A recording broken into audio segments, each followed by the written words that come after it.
Selamat malam jemaat yang dikasihi Tuhan. Puji syukur pada malam hari ini kita dapat berkumpul, kita menikmati puji-pujian yang indah, amin saudara. Ya. Dan terutama puji-pujian ini semuanya mengingatkan kita akan peristiwa yang tentunya merupakan sentral dari sejarah, yaitu ketika Yesus Kristus mati di atas kayu salib untuk kemudian bangkit lagi 3 hari yang akan datang nantinya. Dan untuk malam ini kita akan merenungkan firman Tuhan. Saya ajak kita untuk membuka di dalam Injil. Dan ada banyak sekali yang bisa dibahas mengenai kematian Tuhan Yesus. Pertama ada 4 Injil tentunya.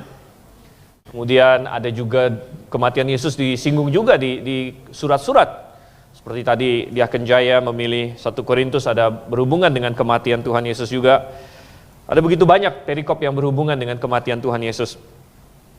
Tetapi pada malam hari ini saya mengajak kita untuk merenungkan perikop di dalam Injil Markus. Jadi mari kita buka Markus pasalnya yang ke-14. Markus pasalnya yang ke-14.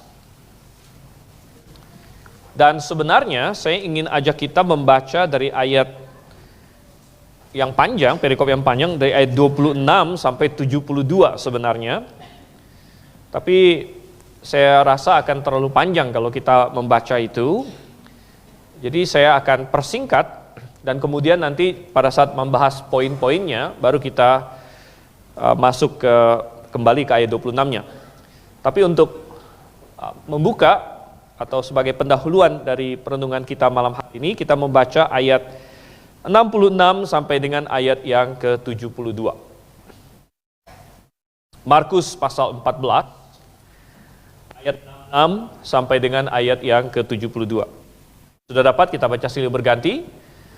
Saya akan mulai ayat 66, jemaat sekalian ayat 67, demikian sampai ayat yang ke-70. Demikian firman Tuhan. Pada waktu itu Petrus masih ada di bawah di halaman. Lalu datanglah seorang hamba perempuan imam besar.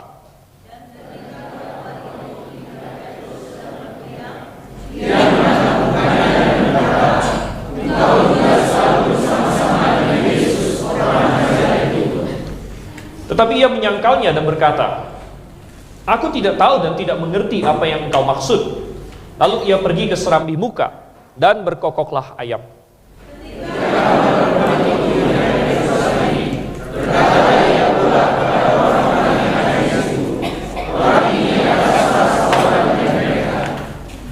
Tetapi Petrus menyangkalnya pula. Tidak lama kemudian orang-orang yang ada di situ berkata juga kepada Petrus, "Engkau ini pasti salah seorang dari mereka, apalagi engkau seorang Galilea."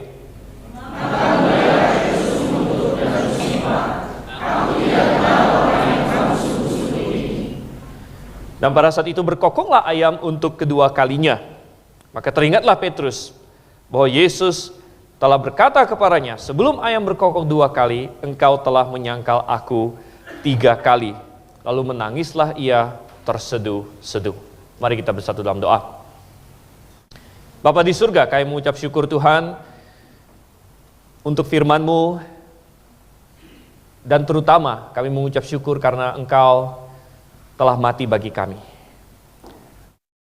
Engkau telah menyerahkan diri-Mu, Engkau telah disalibkan, semua untuk membebaskan kami, menyelamatkan kami. Dan oleh sebab itulah kami berada di tempat ini Tuhan, karena kami telah mengenal Engkau. Dan kami mau mengingat akan peristiwa yang sangat penting itu pada malam hari ini. Dan kami ingin merenungkan pelajaran-pelajaran yang bisa kami tarik dari berbagai peristiwa yang terjadi pada hari itu, pada malam itu. Dan kiranya Engkau yang memimpin, Engkau yang mencelikkan, menerangi hati dan pikiran kami, supaya kami memahaminya dengan baik. Kami berdoa Tuhan dalam nama Yesus Kristus. Amin. Baik, Bapak Ibu Saudara yang kasih Tuhan, saya yakin bahwa bagi kebanyakan dari kita, ini bukan pertama kalinya kita membaca perikop ini. Ini bukan pertama kalinya kita membaca tentang kematian Yesus Kristus dan peristiwa-peristiwa yang terkait dengannya. Karena ini adalah inti dari kekristenan. Ya, kalau kita orang yang mengaku percaya kepada Yesus Kristus, kita pasti sudah pernah mendengar tentang kematian Yesus dan lain sebagainya. Tetapi saudara yang kasih Tuhan, ada banyak sekali aspek dari kisah ini yang begitu penting. Sehingga Tuhan memakai 4 Injil yang berbeda untuk menuliskannya. Tuhan memakai 4 Injil, Tuhan memakai 4 saksi boleh dikatakan, yang masing-masing memberikan sudut pandangnya sendiri. Semuanya benar, semuanya saling melengkapi, karena ada begitu banyak pelajaran yang kita bisa tarik dari itu. Dan apa yang Tuhan kita alami pada hari itu, ini luar biasa. Disitulah terjadi kejahatan terbesar di sepanjang sejarah. Mengapa? Karena hukuman, karena ketidakadilan terlaksana, dicurahkan kepada orang yang paling tidak berdosa. Ya, kalaupun misalnya ada di antara kita yang mengalami ketidakadilan, tapi minimal kita masih ada dosanya. Kita masih ada salahnya. Tapi pada saat itu, kejahatan terbesar dicurahkan kepada pribadi yang paling tidak berdosa. Kejahatan terbesar sepanjang sejarah. Tapi juga pada saat itu adalah kasih terbesar sepanjang sejarah. Sangat luar biasa sekali. Apa yang Tuhan kita alami tidak dapat dibandingkan dengan apa yang semua orang lain alami, saudara kasih Tuhan. Karena dia menderita dari segala sisi. Dia menderita dari sisi fisik. Dia menderita secara rohani. Salah satu penderitaan yang paling luar biasa pasti adalah ketika dia sebagai pribadi yang kudus, pribadi yang adalah Allah sendiri, harus bersentuhan, bahkan bukan hanya bersentuhan, bahkan harus mengambil dosa manusia kepada dirinya. Dan itu pasti merupakan suatu penderitaan rohani yang luar biasa. Belum lagi saudara yang kasih Tuhan, orang-orang terdekat dengan Tuhan, apa yang mereka lakukan? Murid-muridnya, apa yang mereka lakukan? Kita tahu Yudas menjual dia. Kita tahu murid-murid yang lain lari semuanya meninggalkan dia. Dan kemudian yang satu yang ingin saya jadikan fokus kita pada hari ini, yaitu Petrus. Yang tadi kita baca barusan di ayat-ayat ini. Petrus salah satu murid dia yang paling dekat, salah satu murid yang dia bawa kemana-mana. Salah satu dari 3 rasulnya yang paling dekat dengan dia. 3 kali mengatakan bahwa dia tidak kenal Yesus Kristus. 3 kali ketika ada kesempatan bagi Petrus untuk berkata, ya dia ini adalah guruku. 3 kali Petrus punya kesempatan untuk mengaku sebagaimana di Kaisarea Filipi bahwa dia adalah Yesus, dia adalah Kristus anak Allah yang hidup. Tapi 3 kali Petrus tidak mengambil kesempatan itu, dia malah berkata, aku tidak kenal orang ini. Nah, saudara yang kasih Tuhan, ternyata sementara Tuhan kita sedang diadili di hadapan Kayafas, di hadapan Hanas, Pilatus, Herodes, dan kemudian domba-dombanya akan tercerai-berai. Akan ada suatu peristiwa yang begitu mengejutkan bagi mereka, yaitu pemimpin mereka, guru mereka, gembala mereka akan ditangkap dan mereka akan kebingungan semuanya. Nah, saudara yang kasih Tuhan, kalau misalnya murid-muridnya serius menanggapi firman Tuhan ini, mestinya mereka bersiap-siap. Mestinya mereka mempersiapkan mental mereka. Mestinya mereka berdoa, Tuhan kuatkan kami dan lain sebagainya. Tapi rupanya mereka mengabaikan peringatan Tuhan ini. Karena saudara yang kasih Tuhan, ini menjadi suatu pelajaran bagi kita. Seringkali Tuhan ingin mendewasakan kita lewat firman-Nya. Tuhan ingin menambah pertahanan rohani kita lewat firman-Nya, saudara yang kasih Tuhan. Yang disampaikan entah hari Minggu, entah pada sekolah minggu dewasa, entah pada hari Rabu malam, disampaikan oleh gembala, oleh penginjil, dan lain sebagainya. Tetapi kalau kita mengabaikannya, maka kita akan jauh lebih rentan untuk jatuh ke dalam dosa. Kita akan tidak siap, karena Tuhan sudah mempersiapkan, Tuhan sudah mencoba untuk memperingatkan kita, namun kita mengabaikannya. Dan kita mengabaikan firman Tuhan itu bisa karena banyak hal, saudara yang kasih Tuhan. Mungkin ada yang datang dan ya tidak memperhatikan. Mungkin dia datang ke sana, dia tidak fokus kepada firman Tuhan. Mungkin dia datang ke sana karena motivasi yang lain. Mungkin dia datang merasa terpaksa, sehingga dia tidak mendengarkan firman Tuhan. Atau mungkin dia datang, mungkin dia berpikir, firman Tuhan ini bukan untuk saya. Firman Tuhan ini mungkin untuk orang lain. Mungkin untuk teman saya. Mungkin untuk si Anu yang sedang lemah, dan lain sebagainya. Tapi bukan untuk saya. Ada yang datang dan kemudian memilih-milih pengkhotbah. Oh ya, atau firman Tuhan ini sudah sering disampaikan. Saya sudah pernah mendengarnya, jadi saya tidak perlu memperhatikannya lagi, dan lain-lain sebagainya.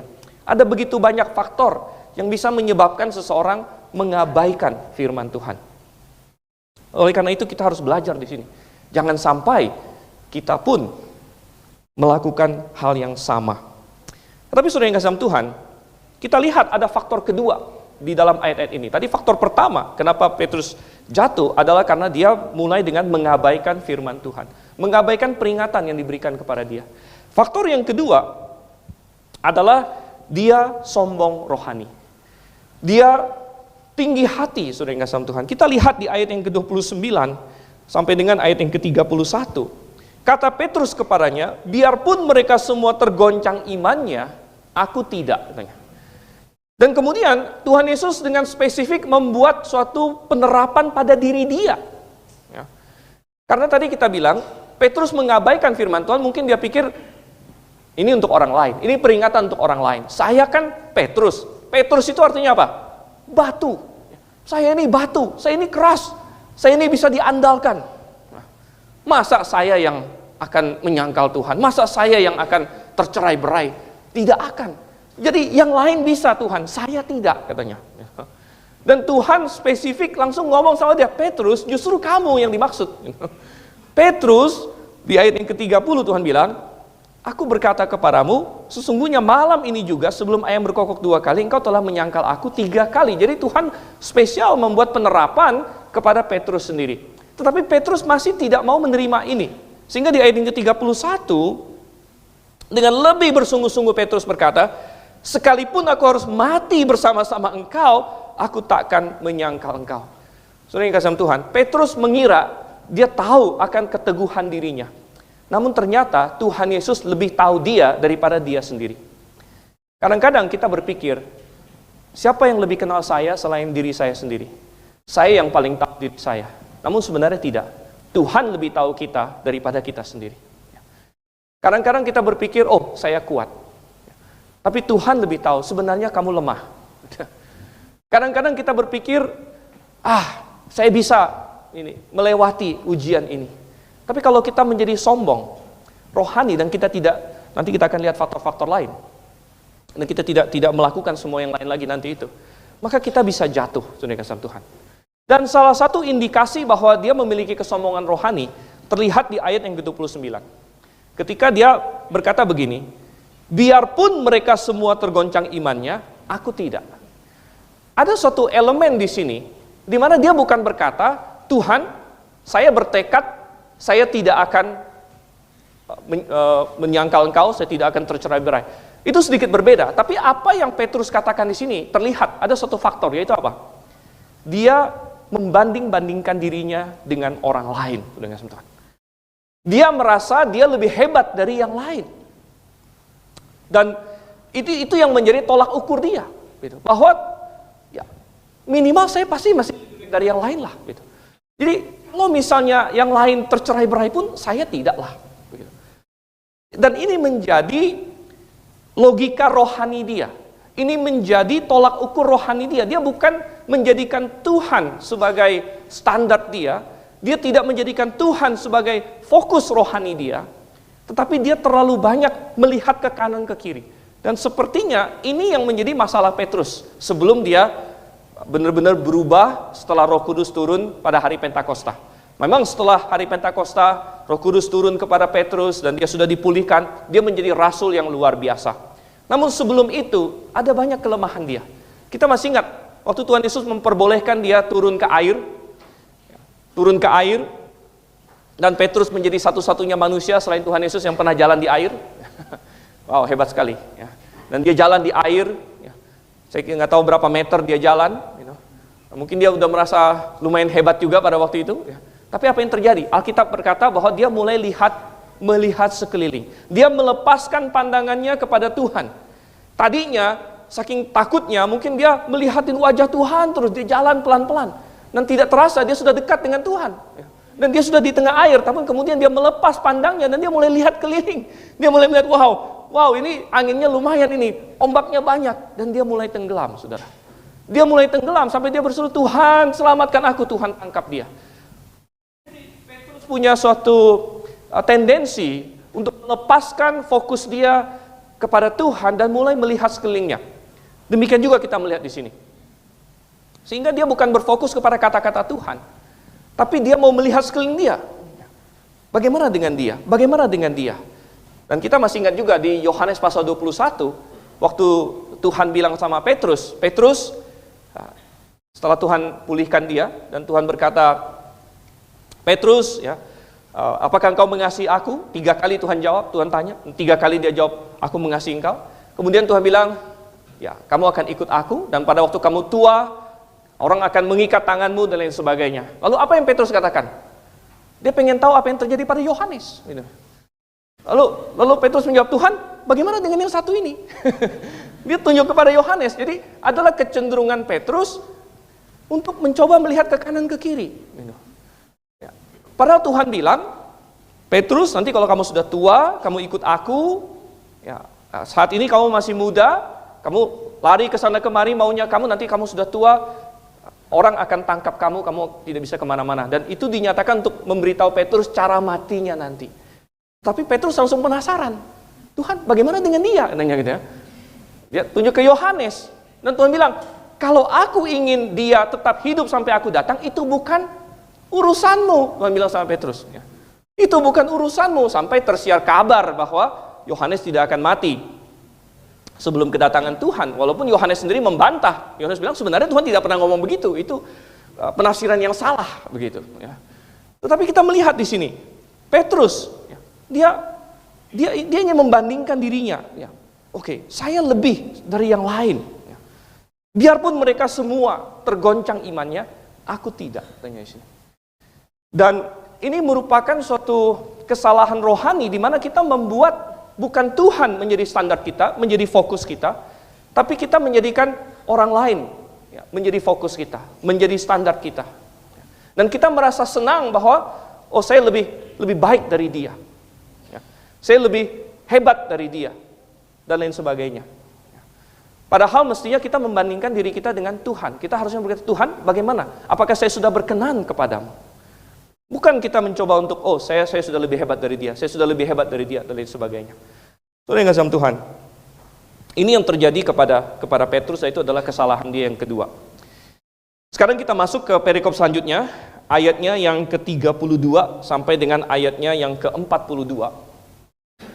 Kita akan melihat apa yang terjadi di sini, sambil kita menelusuri faktor-faktor apa lagi yang menyebabkan Petrus jatuh dalam dosa. Saya bacakan ayat 32 sampai 42. Lalu sampailah Yesus dan murid-muridnya ke suatu tempat yang bernama Getsemani.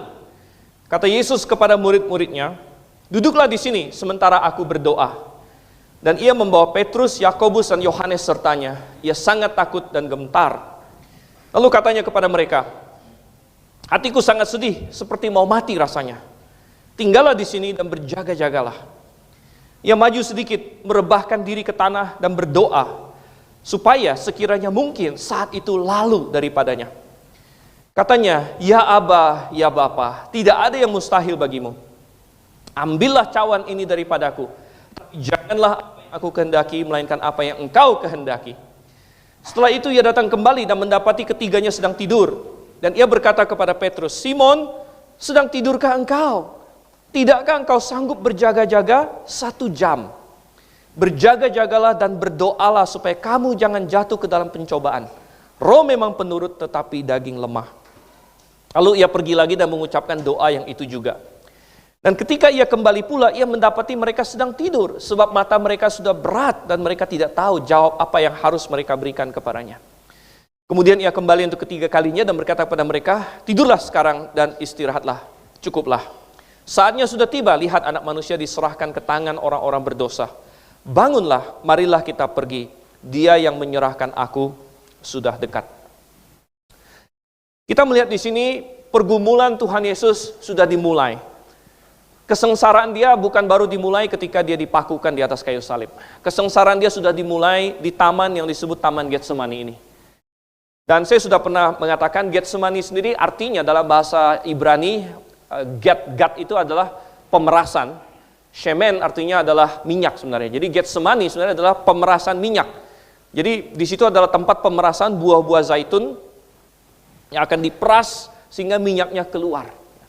Dan seperti itulah Tuhan Yesus menghadapi tekanan yang begitu besar di taman itu. Dia bagaikan buah zaitun yang sedang diperas keluar.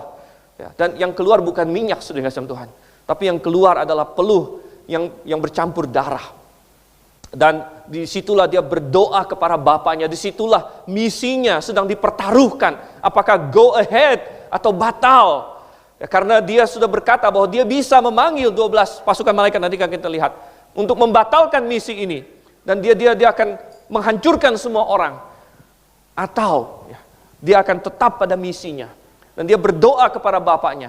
Bapa, seandainya mungkin, apakah ini bisa lalu daripadaku? Di sini kemanusiaan dia terlihat jelas. Bahwa dia kalau tidak perlu mati, dia tidak mau mati.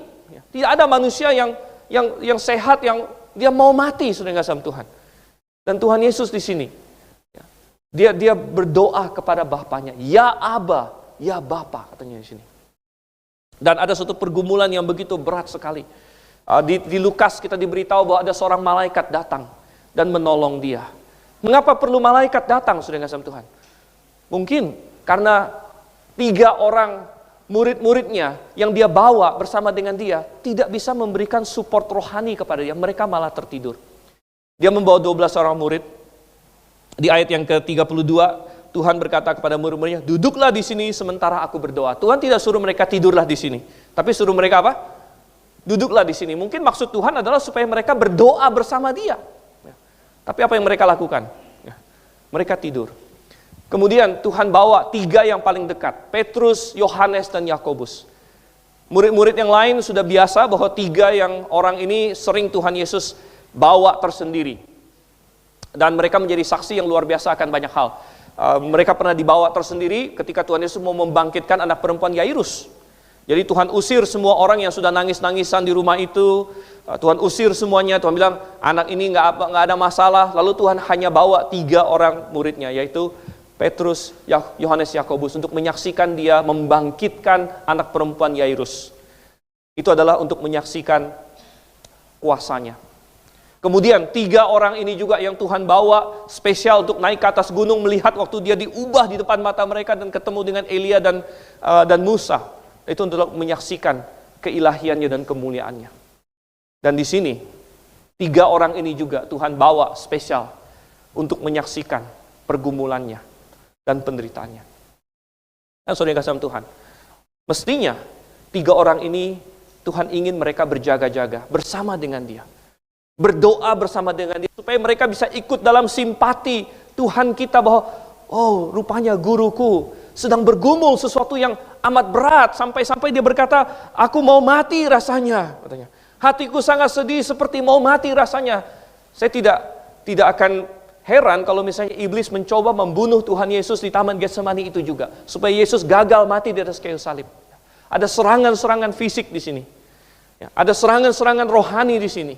Dan Tuhan kita berkata, aku sangat sedih, hatiku sangat berat, aku seperti mau mati rasanya. Dan dia mengharapkan 3 orang yang terdekat dengan dia, minimal bisa cukup terbangun untuk berdoa bersama dengan dia. Dan bukan hanya untuk berdoa bersama dengan Tuhan, tapi berdoa untuk mereka sendiri juga. Karena ingat, tadi firman Tuhan yang Yesus sampaikan apa? Aku akan memukul gembala dan domba akan tercerai-berai. Mestinya mereka berdoa. Mestinya mereka sedang meminta kekuatan dari Tuhan. Tuhan, ada sesuatu yang akan terjadi di sini. Nah, aku perlu kekuatanmu. Aku perlu untuk menghadapinya, saudara kasih Tuhan. Tapi mereka tidak. Jadi ini adalah kesalahan ketiga dari Petrus. Yang pertama adalah dia mengabaikan firman Tuhan. Yang kedua adalah dia sombong secara rohani. Yang ketiga adalah dia tidak berjaga-jaga dan berdoa. Dia tidak berjaga-jaga dan berdoa. Saudara, Petrus mungkin menganggap malam itu seperti malam-malam yang lain. Akan lewat. Mungkin dia mengharapkan kapan kepala saya ketimpuk kasur gitu kan. Kapan ini bantal bisa saya temui. Saya sedang ngantuk sekali. Dan dia mengharapkan pagi tiba. Dia menganggap ini hari seperti hari yang lain. Dia telah mengabaikan peringatan firman Tuhan. Dan dia tidak berjaga-jaga dan berdoa. bahwa ini adalah malam yang spesial. Pada malam ini akan ada serangan. Pada malam ini akan ada suatu guncangan yang besar. Dan dia memerlukan kekuatan rohani. Dia memerlukan kekuatan rohani karena Tuhan bilang, roh memang penurut tapi daging lemah. Seringkali kita ingin melakukan sesuatu, kita tahu apa yang benar. Sebagai orang yang sudah diselamatkan, kita rindu melakukan yang benar. Tapi Tuhan bilang, kita masih hidup dalam daging. Dan daging lemah. Oleh karena itu kita perlu tahu kita sedang dalam peperangan rohani. Terlalu banyak orang Kristen menjalani hidup ini. Dia tidak berjaga-jaga dan berdoa karena dia menganggap hidup ini ya begitu-begitu saja. Dia tidak sadar bahwa kita sedang dalam medan peperangan. Ada peperangan rohani yang sedang terjadi bahkan pada saat ini juga. Peperangan yang rohani yang sedang terjadi ketika Anda di gereja, ada peperangan rohani nggak? Oh ada, saudara kasih Tuhan. Peperangan rohani untuk yang mana yang akan menarik perhatianmu, gitu kan? Apakah notifikasi dari handphonemu akan menarik perhatianmu atau firman Tuhan? Itu peperangan rohani. Apakah imajinasimu akan menarik perhatianmu ataukah firman Tuhan? Itu adalah peperangan rohani. Ada peperangan rohani yang sedang terjadi ketika Anda di rumah sendirian. Ada peperangan rohani di situ. Anda sedang browsing, ada peperangan rohani, tiba-tiba ada ad yang muncul. Anda tidak siap menghadapinya. Karena dari ad itu akan menuntun kepada ini dan itu, menuntun kepada hawa nafsu, menuntun kepada perzinahan rohani, dan lain sebagainya. Ada peperangan rohani di situ. Ada peperangan rohani ketika Anda jalan-jalan, dan Anda melihat gambar-gambar, atau Anda ketemu dengan orang dan lain sebagainya yang tiba-tiba mengajak Anda melakukan ini dan itu. Ada peperangan rohani, saudara. Dan kita bukan menjalani hidup santai-santai saja. Kita bisa anggap santai, tapi iblis tidak santai. Dia mencari setiap kesempatan mengintai kita. Tuhan Yesus berkata kepada Petrus di bagian yang lain, Petrus, Petrus, aku sudah berdoa bagimu. Iblis sudah meminta untuk menampi kamu.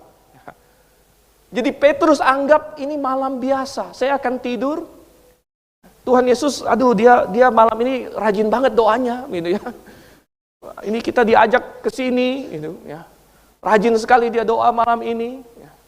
Kapan akan pulang ke rumah? Kapan kita akan ketemu bantal? Ya. Tanpa dia menghiraukan apa yang Tuhan telah peringatkan. Sehingga Tuhan kembali kepada mereka. Dia 3 kali dia kembali, 3 kali dia mendapati mereka tertidur. Dan Tuhan berkata kepada Simon Petrus, Simon, sedang tidurkah engkau? Tidakkah engkau sanggup berjaga-jaga 1 jam? Tidakkah engkau sanggup berjaga-jaga 1 jam? Memang ini sudah larut malam. Kita tahu itu. Jamnya sudah larut malam. Tapi tidak ada rasa ngantuk sedikit pun pada Tuhan Yesus. Mengapa? Karena dia tahu persis apa yang akan terjadi. Dia sedang bergumul berat. Dia sedang menghadapi kematiannya. Tidak ada ngantuk setitik pun pada dirinya. Dan kalau murid-muridnya bisa merubah hati guru mereka, kalau murid-muridnya bisa menganggap serius peringatan Tuhan mereka, maka mereka pun tidak akan sengantuk itu. Maka mereka pun akan berjaga-jaga. Dan Tuhan bilang, engkau tidak mampu berjaga 1 jam saja. Saya menjadi banyak merenung, pernah nggak saya doa 1 jam? Waktu saya merenungkan perikop ini, saya bertanya pada diri saya sendiri. Pernah nggak saya berdoa 1 jam? Gitu ya. 1 jam sendirian bersama dengan Tuhan. Kadang-kadang kita mengkritik ya, orang yang sengaja doa lama-lama di umum, gitu kan. Bertele-tele kita bilang, dan lain sebagainya. Tapi adakah di dalam privasi rumah kita berjaga-jaga? Di dalam privasi rumah kita benar-benar berdoa dan bersekutu dengan Tuhan untuk waktu yang lama karena kita menikmatinya, karena ada banyak yang mau kita sampaikan kepada Tuhan kita, bukan dengan konsep orang yang pakai tasbih kayak diulang-ulang kayak mantra begitu, bukan. Jadi 1 gitu kan, 2, lama-lama bisa ketiduran begini saudara. tangannya otomatis itu ya. Karena saya waktu di kedokteran sudah seringkali jaga malam, ya. Jadi kadang-kadang terbiasa agak autopilot semuanya kalau udah ngantuk begitu. Ya. Bahkan saya pernah cerita sempat bahaya sekali, saya hampir autopilot bawa motor, saudara. Ya. Karena habis jaga malam gitu jam 5 pagi gitu, nggak ada tidur semalaman, bawa motor pulang dari Salemba itu, saya agak kaget gitu. Tadi ketutup mata udah berapa detik ya? Untung motornya belum ini ya. Motornya belum jatuh. Jadi kayak apa-apa agak autopilot begitu. Tapi kalau misalnya Anda pakai tasbih autopilot begitu, ya bukan itu yang dimaksud.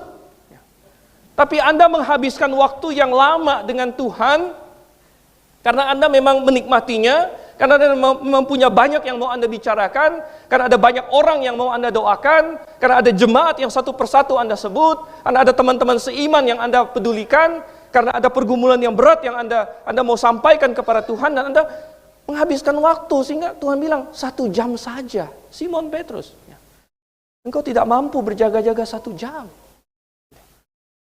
Rupanya engkau tidak, apakah kita tidak memiliki latihan rohani selama ini? Latihan rohani. Saya waktu pandemi ada banyak lari pagi, saya coba lari pagi. Memang itu tidak bisa tiba-tiba. Kalau tiba-tiba disuruh lari maraton, mati di tengah jalan, saudara. Tidak bisa. Jadi kita lari dulu. Sekian banyak, sekian lama. Ya. Lama-lama saya pernah lari 1 jam lebih. Ya. Saya pikir, wah hebat juga ya. Kita bisa lari 1 jam lebih gitu. Lari non-stop, 1 jam, 70 menit gitu ya. Tapi itu kan pelan-pelan gitu. Ya. Tapi Tuhan bilang latihan badani terbatas gunanya. Ya. Tetapi latihan rohani ya, itu berguna untuk segala sesuatu. Ya. Ada nggak melatih otot-otot rohani Anda untuk datang kebaktian? Datang kebaktian Rabu. Nah ini malam ini senang sekali saya, saudara yang kasih Tuhan ya. Nah, coba kalau misalnya Rabu depan seperti ini juga gitu kan. Wah luar biasa. Buktinya Anda bisa malam ini. Kenapa tidak dilatih otot rohani itu? Otot rohani untuk membaca firman Tuhan. Otot rohani untuk berdoa. Untuk berdoa. Ya, kalau orang yang nggak biasa berdoa, 5 menit berdoa, wah sudah gatal. Ya. Kok nggak, apalagi kalau Rabu malam, doa kan? Ya. Ada yang doanya sebentar, ada yang doanya panjang. Ada yang mungkin doanya panjang, udah agak gatal nih ya. Nah, kok teman saya ini doanya nggak selesai. Lain kali pemimpin doa kasih dia yang pendek aja ya, gitu ya. Nggak selesai doanya. Gitu ya. Karena dia nggak biasa. Gitu, ya. Nggak biasa. Berjaga-jaga. Ya. Berjaga-jaga dan berdoa. Oh, sudah ingat sama Tuhan. Adakah kita berjaga-jaga? Adakah kita tahu bahwa kita sedang dalam peperangan rohani? Ya, kalau kita tidak awas, maka kita itu dalam dosa. Baik, sekarang kita masuk ke ayat 43. Ya. Ayat 43 sampai dengan ayat yang ke-52. Kita melihat di sini. Waktu Yesus masih berbicara, muncullah Yudas, salah seorang dari ke-12 murid itu. Dan bersama-sama dia serombongan orang yang membawa pedang dan pentung disuruh oleh imam-imam kepala, ahli Taurat dan tua-tua. Orang yang menyerahkan dia telah memberitahukan tanda ini kepada mereka. Orang yang akan kucium itulah dia. Tangkaplah dia dan bawalah dia dengan selamat. Dan ketika ia sampai di situ, ia segera maju mendapatkan Yesus dan berkata, Rabi, lalu mencium dia. Maka mereka memegang Yesus dan menangkapnya. Salah seorang dari mereka yang ada di situ menghunus pedangnya, lalu menetapkannya kepada hamba imam besar sehingga putus telinganya. Kata Yesus kepada mereka, sangkamu aku ini penyamun, maka kamu datang lengkap dengan pedang dan pentung untuk menangkap aku. Padahal tiap-tiap hari aku ada di tengah-tengah kamu mengajar di bait Allah dan kamu tidak menangkap aku. Tetapi haruslah digenapi yang tertulis dalam kitab suci. Lalu semua murid itu meninggalkan dia dan melarikan diri. Ada seorang muda yang pada waktu itu hanya memakai sehelai kain lenan untuk menutup badannya, mengikuti dia. Mereka hendak menangkapnya, tapi ia melepaskan kainnya dan lari dengan telanjang. Akhirnya momen penangkapan Yesus tiba. Di sini kita melihat peran murid Yesus yang lain yang mengkhianati dia, yaitu Yudas Iskariot. Yudas datang dan mengkhianati Yesus dengan sebuah ciuman. Sebuah ciuman yang mestinya adalah tanda persahabatan, tanda keakraban yang luar biasa, tanda cinta kasih. Di sini dijadikan suatu tanda pengkhianatan. Dan saya yakin Yudas di kekekalan saat ini dia sangat menyesalkan ciuman ini. Dan dia sudah bikin deal dengan imam-imam pada waktu itu. Sehingga mereka mengutus begitu banyak orang. Kalau kita baca di ayat 42, serombongan orang dengan pedang dan pentung. Saya tidak tahu mereka mengharapkan apa. Mungkin mereka takut bahwa murid-murid Yesus akan melawan. Mungkin tapi mereka membawa begitu banyak orang, saudara kasih Tuhan. Di satu sisi sebenarnya ini tidak ada gunanya. Kalau Tuhan Yesus benar mau melawan, berapa banyak pun orang yang mereka bawa tidak ada gunanya. Karena Tuhan tinggal memanggil, tinggal satu, dia yang bisa mencelikkan mata orang. Dia bisa membutakan mereka. Anda masih ingat di Perjanjian Lama, Elisa pernah membutakan mata prajurit Aram yang sedang mengepung kota. Malaikat pernah membutakan orang-orang Sodom dan Gomora yang mencoba menangkap mereka. Oh, bagi Tuhan Yesus gampang sekali. Dia mau butakan mereka, dia mau matikan mereka, terserah Tuhan Yesus. Bahkan waktu mereka bertanya, di mana dia? Dan Yesus berkata, ini aku. Dalam bahasa aslinya, ego eimi. Ego eimi, I am. Dan ketika dia menyerukan itu, yang adalah salah satu nama Tuhan juga, mereka semua jatuh.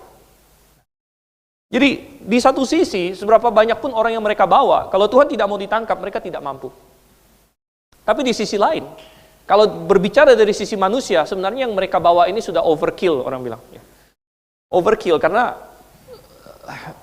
murid-murid Tuhan Yesus hanya 12, dan mereka membawa serombongan orang, dengan pedang dan pentung dan lain sebagainya. Apa yang dilakukan murid-murid? Memang ada 1-2 yang mencoba melawan. Di ayat yang ke-47 dikatakan salah seorang dari mereka yang ada di situ menghunus pedangnya, lalu menetakkannya kepada hamba imam besar sehingga putus telinganya. Dari Injil lain kita tahu nama hamba imam besar ini, namanya Malkus. Dan dari Injil lain kita juga tahu siapa murid yang menarik pedang dan menetakkan ini. Siapa dia?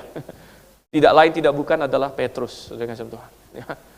Petrus lagi. Ya. Dan ini kita melihat kesalahan dia yang keempat. Kesalahan dia yang pertama adalah dia mengabaikan peringatan firman Tuhan. Kesalahan dia yang kedua adalah dia sombong rohani. Yang ketiga adalah dia tidak berjaga-jaga dan berdoa. Dan yang keempat di sini, dia berperang dengan menggunakan senjata kedagingan. Dia berpikir bahwa peperangan yang sedang dia lakukan adalah peperangan fisik. Dia menggunakan senjata-senjata daging. Dia menarik pedangnya. Dia berpikir inilah, dengan cara inilah saya akan membantu Tuhan.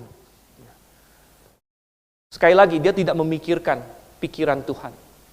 Dia memikirkan pikiran dia. Dia berjalan di dalam kedagingan. Dan saudara yang kasih dalam Tuhan, maka ketika kita melakukan ini, kita ada dalam bahaya. Akan sangat mudah sekali bagi kita untuk jatuh. Tuhan ingin kita berperang dengan senjata rohani. Oleh karena itu, waktu Petrus menggambarkan senjata rohani, apa yang dia katakan? Pakailah ketopong keselamatan. Kemudian berbaju zirahkan keadilan. Kemudian dikatakan berikat pinggangkan kebenaran. Kemudian ada berkasutkan kerelaan memberitakan Injil. Kemudian ada perisai iman. Kemudian ada pedang roh. Sama sekali Paulus tidak menyuruh kita untuk menggunakan alat-alat kedagingan.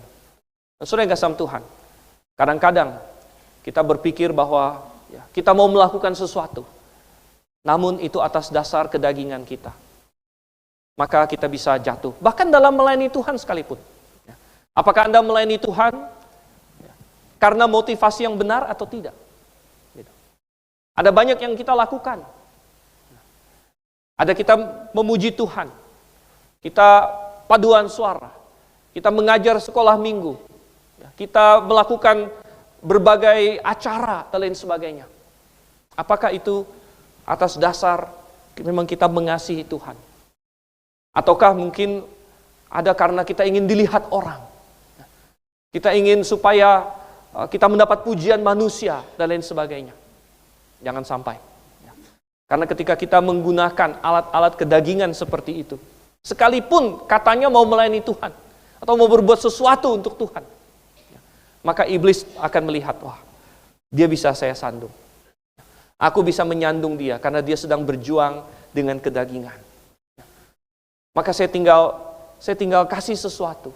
Saya bikin dia iri hati. Saya bikin dia tidak puas. Oh, kenapa? Si itu di gereja disebut-sebut. Padahal saya juga bikin begini loh. Nggak disebut tuh sama Bapak Gembala. Wah, Bapak Gembala ada sebut dia dalam doanya. Kok saya nggak disebut dalam doanya? Dan sebagainya.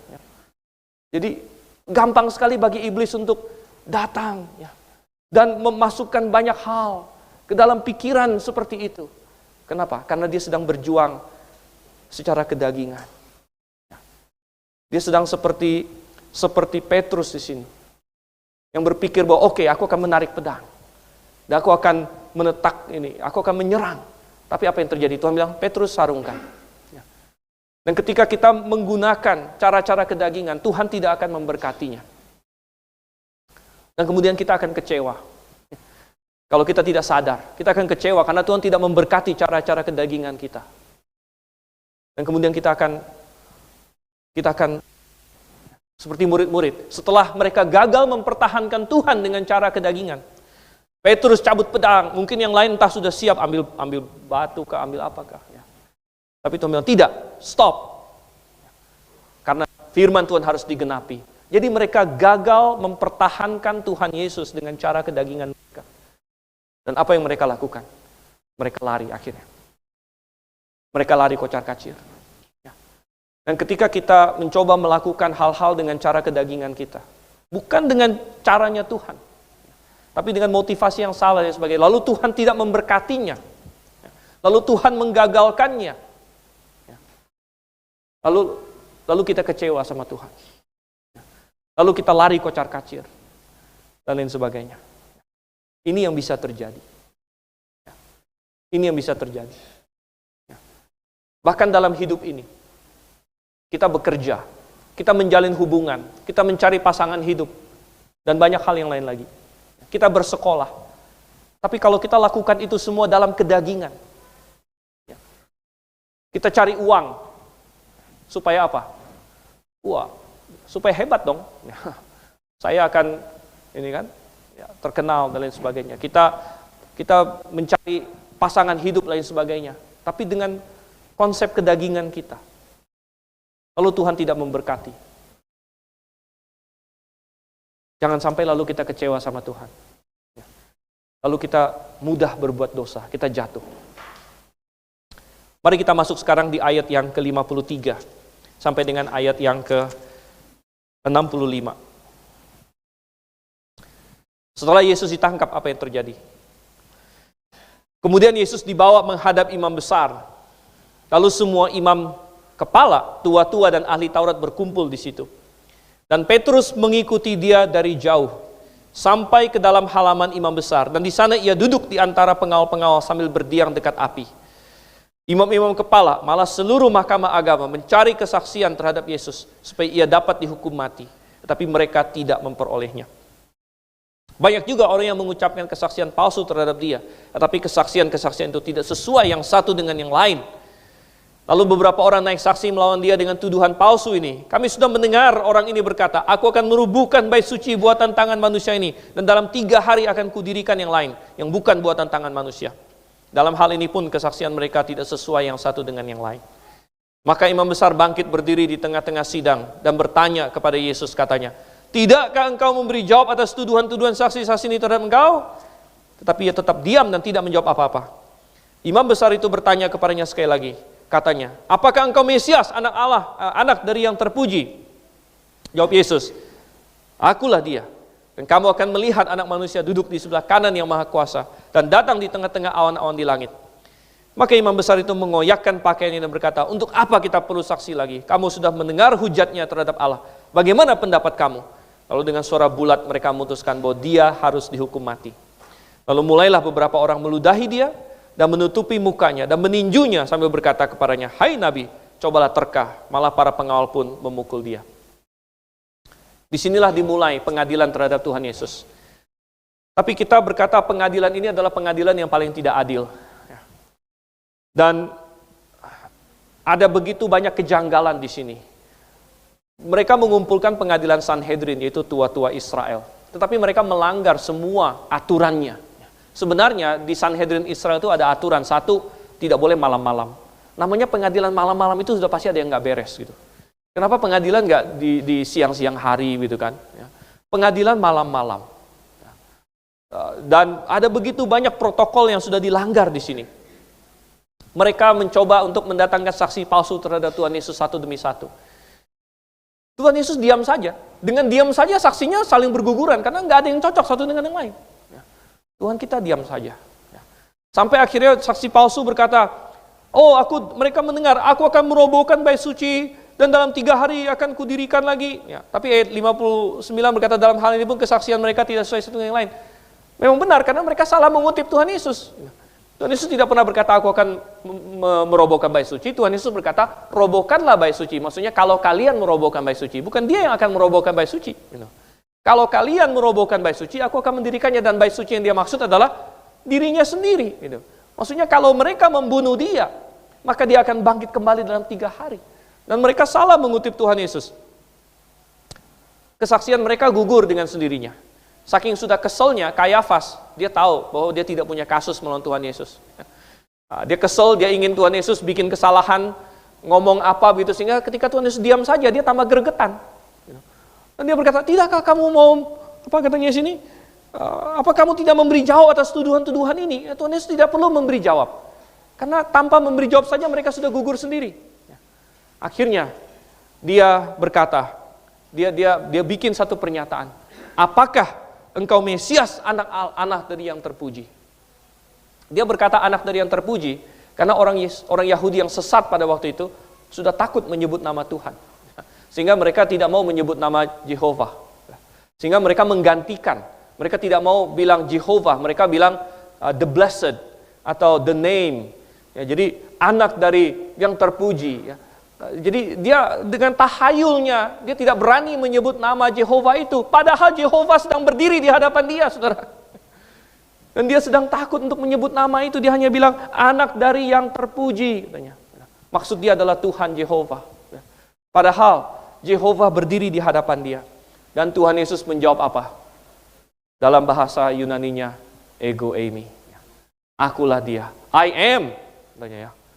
Ego eimi. Akulah dia.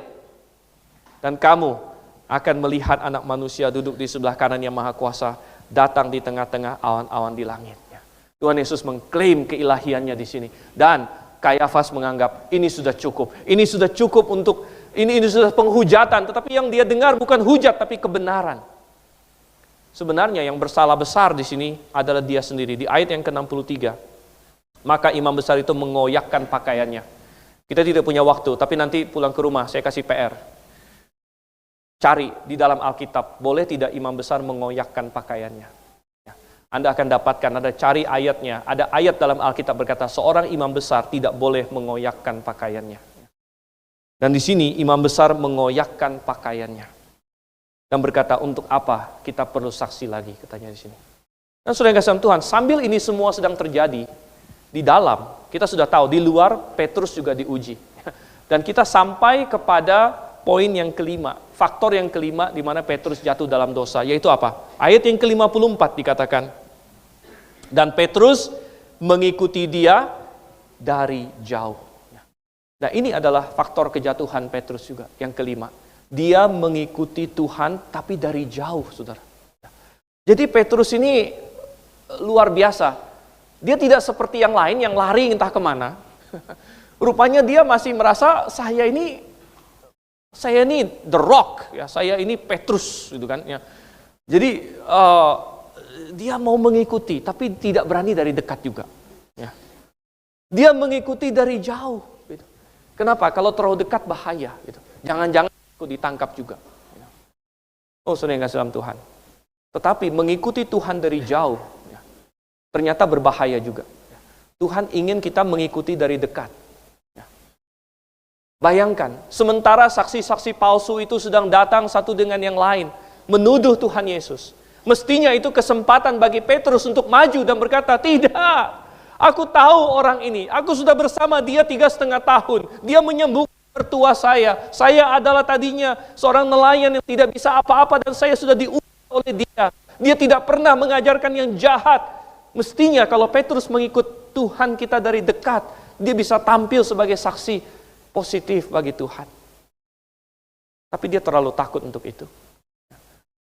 Dan dia mengikuti dari jauh. Dia mengikuti dari jauh. Dan saudara yang kasih dalam Tuhan, ada orang yang berpikir, saya mau menjadi orang Kristen, tapi janganlah yang terlalu apa? Fanatik. Gitu kan? Oh, kalau mau percaya Tuhan, tapi jangan terlalu fanatik lah.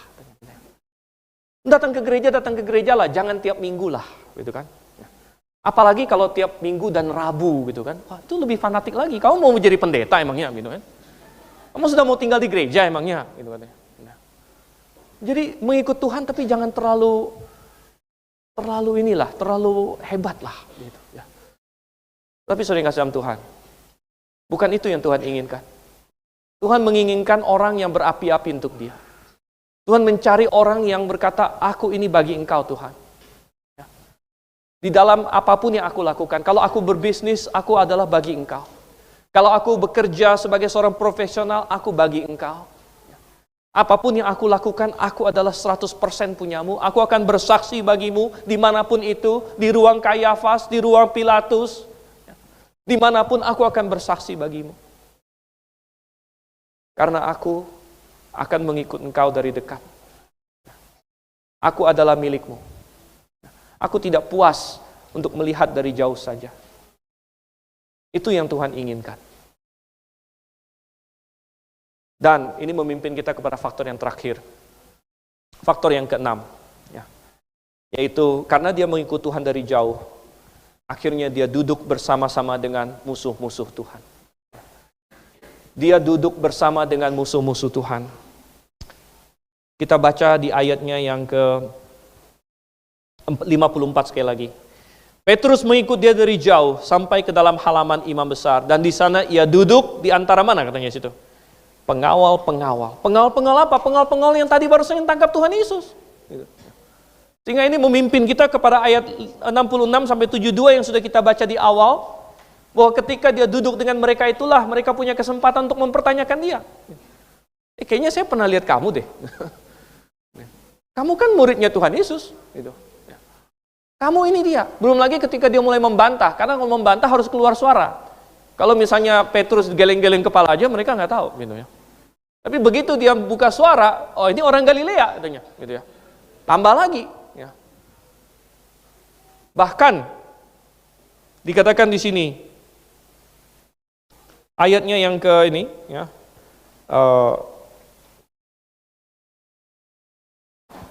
Di tempat lain, di Injil lain ada yang berkata bahwa aku ada lihat kamu di ini, salah seorang keluarga dari hamba yang dipotong telinganya itu.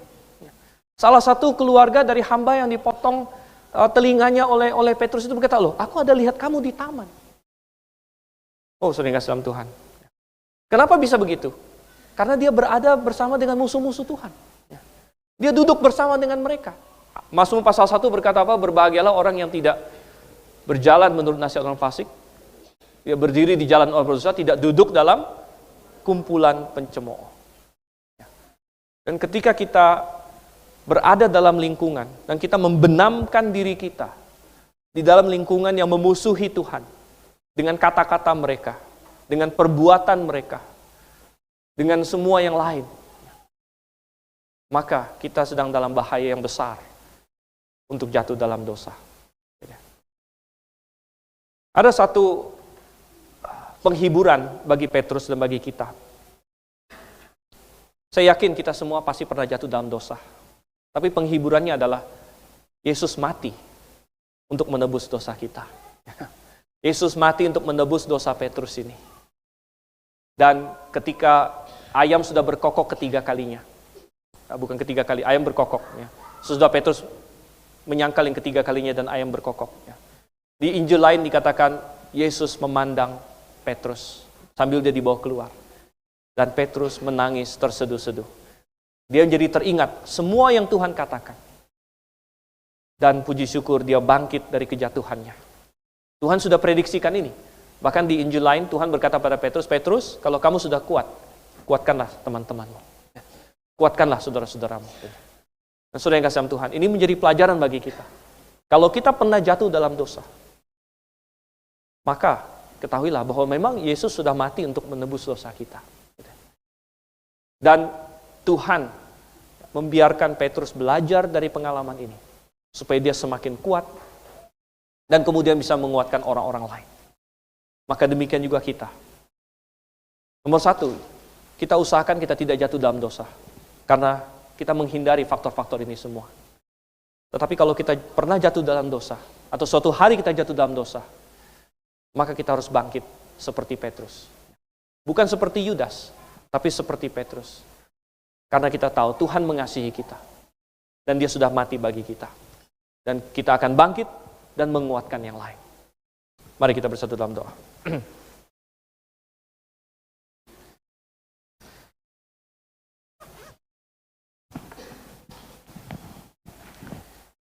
Bapa di surga, Tuhan, begitu besar keselamatan yang Engkau rancangkan. Sehingga Yesus Kristus datang ke dalam dunia. Dan Tuhan, Engkau telah mengalami semua itu bagi kami. Dan kami tahu bahwa kami pun diuji. Sementara Engkau menderita, murid-murid-Mu juga diuji. Engkau memberikan kekuatan bagi kami untuk bisa lewat dari semua itu. Engkau yang kiranya pimpin Tuhan, kami semua malam ini. Kami merenungkan kematian-Mu dan maknanya bagi kami. Dan kami bisa hidup bagi Engkau. Kami berdoa dalam nama Yesus Kristus. Amin.